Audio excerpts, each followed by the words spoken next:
Guys, তোমাদের সামনে চলে আসলাম আজকে দারুণ রেসিপি নিয়ে। তোমরা ভালো আছো? আশা করি ভালো আছো। ভালো থাকবে, সুস্থ থাকবে, মন দিয়ে পুরো রেসিপিটা দেখবে। দেখো, 3টে পেঁয়াজ নিয়ে নিয়েছি, আর এদিকে একটা পেঁয়াজ নিয়ে নিয়েছি। এইটা হচ্ছে কুচি করে পেস্ট করবো, আর এটা হচ্ছে কুচি হবে। তো তার সাথে আরও 4টে শুকনো লঙ্কা নিয়ে নিয়েছি, যে যেরকম ঝাল খায় সে সেরকম ঝাল দেবে। তো এই ইলিশটা হচ্ছে রূপনারায়ণ গঙ্গার ইলিশ। তো আমি অন্য নতুন পদ্ধতিতে, সবাই তো সব রকমভাবে রান্না করেছে, তো আমি আজকে অন্যভাবে, একদমই অন্যভাবে রান্না করবো। তোমরা বধুবরণ সিরিয়াল নিশ্চয়ই দেখেছো, যে কনক হয়েছিল, সেই দিদিভাই একটা রান্না করেছিল রেসিপিটা, আমার খুব ভালো লেগেছে। সেটা দেখে দাও, খেয়ে দেখিনি, কিন্তু ভালো লেগেছে রেসিপিটাই। তার জন্য আজকে আমি চলে আসলাম আজকে রূপনারায়ণ গঙ্গার ইলিশ। তোমরা কে কে খেতে চাও?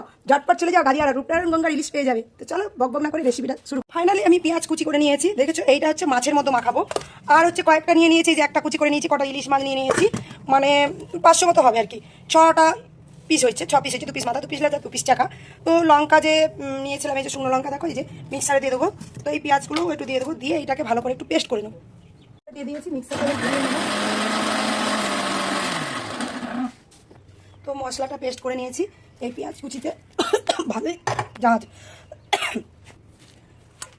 অল্প একটু হলুদ দিয়ে দেবো এই মশলার মধ্যে, পেঁয়াজ কুচানোর মধ্যে মশলাটা দিয়েছি, অল্প একটু হলুদ দিচ্ছে, লবণ দেবেন।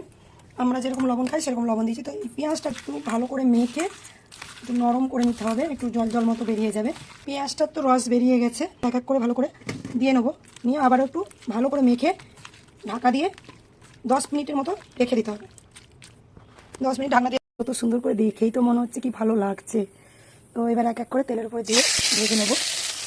সব কটা এইভাবে ভালো করে তেল গরম হলে একটু ধরে যাচ্ছে, উল্টিয়ে দিতে হবে, ভেজে নিতে হবে।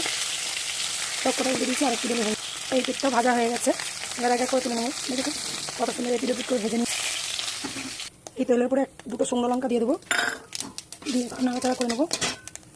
এই যে পেঁয়াজটা পেস্ট যে মাখানো ছিল, মাখানো পেঁয়াজটা ওটা দিয়ে দিতে হবে, দিয়ে একটু ভালো করে নাড়াচাড়া করতে হবে। এই মশলাটা ভেজে ভালো করে কষিয়ে নিতে হবে। নেওয়ার পরে ভেজে রাখা মাছগুলো আগে ঢেলে দিতে হবে, দিয়ে 2 মিনিট মতো নাড়াচাড়া করতে হবে। করে তারপরে জল দিতে হবে, মানে মশলাটা আবার পুড়ে যাবে। মানে নাড়াচাড়া করে জল দিয়ে দিতে হবে। দিয়ে বেশি জল লাগবে না, কেননা ভাপার মতনই মাখা মাখা হবে, তো ওই জন্য। ব্যাস, এবার 10 মিনিটের মতো ঢাকা দিয়ে আবার একটু নেড়ে দিতে হবে। মিনিট বাদে ঢাকনাটা খুলে আবার উল্টিয়ে দেবো মাছগুলোকে এক এক করে। ভেঙে যাবে আস্তে আস্তে, অল্প করে উল্টাতে হবে।